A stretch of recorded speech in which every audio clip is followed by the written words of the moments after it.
United Flight 93 was hurtling towards the ground.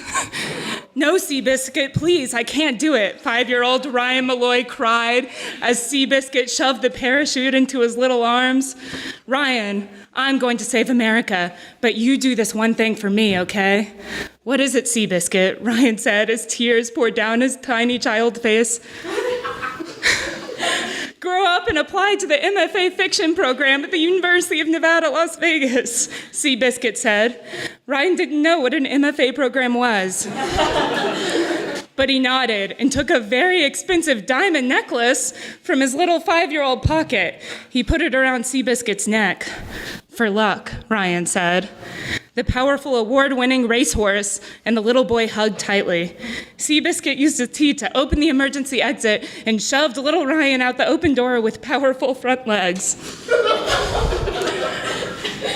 Ryan fell to the ground and was unharmed until he was personally collected by Dick Cheney, had his memory wiped, and was returned to his clueless family. Even though Ryan didn't remember what Seabiscuit said because of his brain damage, he remembered the sentiment in his heart of hearts. Third-year fiction writer, Ryan Molloy.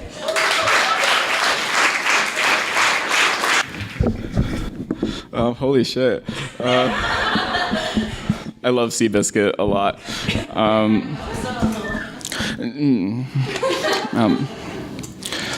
So this is a story about love. Although Van and Rocky had met in the movement for marriage equality, they now wondered sincerely if two men should ever tie the knot.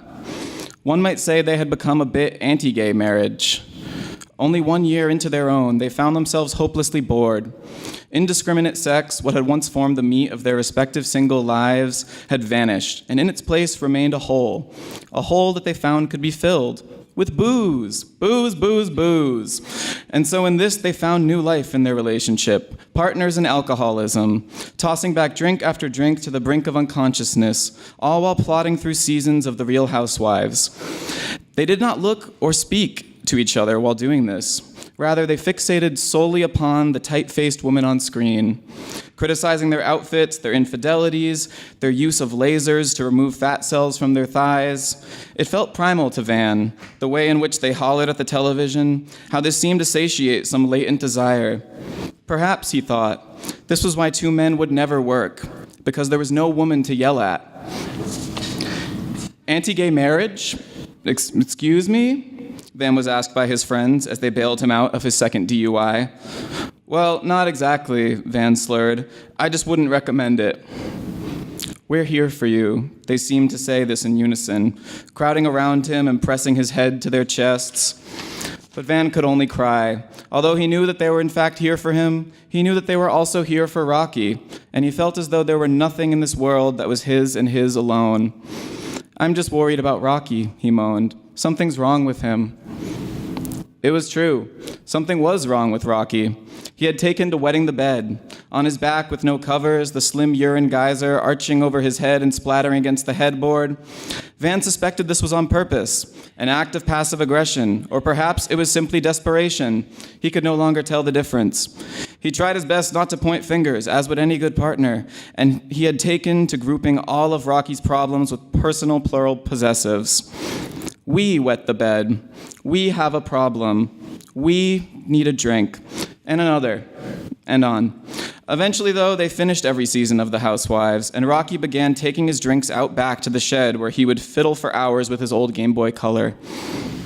He had taken to spending whole nights out there, modifying his old game cartridges. Something Van came to learn involved a blowtorch, needle-nose pliers, and a high probability of personal injury. When Rocky burned himself, he would storm inside past Van and submerge his hand in a pot of cold water, sighing as if this were the only relief he could feel in this cruel, drunken, married world. Where had the charm and adventure gone from Rocky? A blank stare had fixed itself over his face, and his eyes had gone dull like old weathered glass.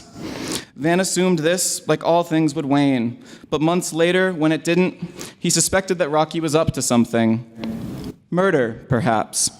Or maybe on the streets he'd bartered with a witch and was now aging backwards. Van's only extended interactions with Rocky came in bed, when Rocky would stay up playing his Game Boy with the volume all the way up. Was this what marriage was, Van wondered? Watching the man you swore you had loved shrink into a hateful brat? They seldom spoke anymore, and when they did, it was in brief clips, like briefly tuning to the precise frequency on a radio only to lose it seconds later. Rocky would get home from work, walk out to the backyard, and seal himself in the shed. Each week he seemed to acquire a different hobby, catching bugs in a net, pointedly sharpening the kitchen knives, laughing maniacally from another room without explanation. All of which seemed in line with the theory that he had in fact become a serial killer. "What's so funny?" Van once asked, as Rocky grinned at his paring knife. "Do you really want to know?" Rocky replied. And before Van could say no, Rocky was sliding open the back door and returning to his shed, presumably to polish the skull of his most recent victim after dousing the body in lime and muriatic acid.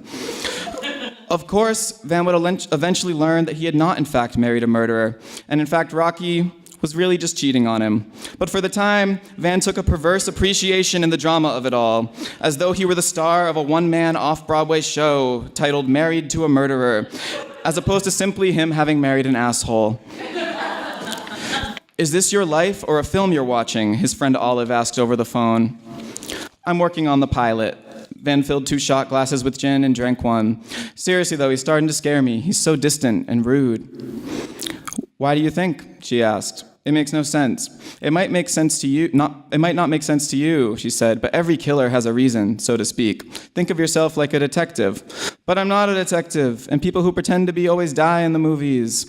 "This isn't a movie," she said. "Okay, real detectives die too." "Well, we all do." She paused.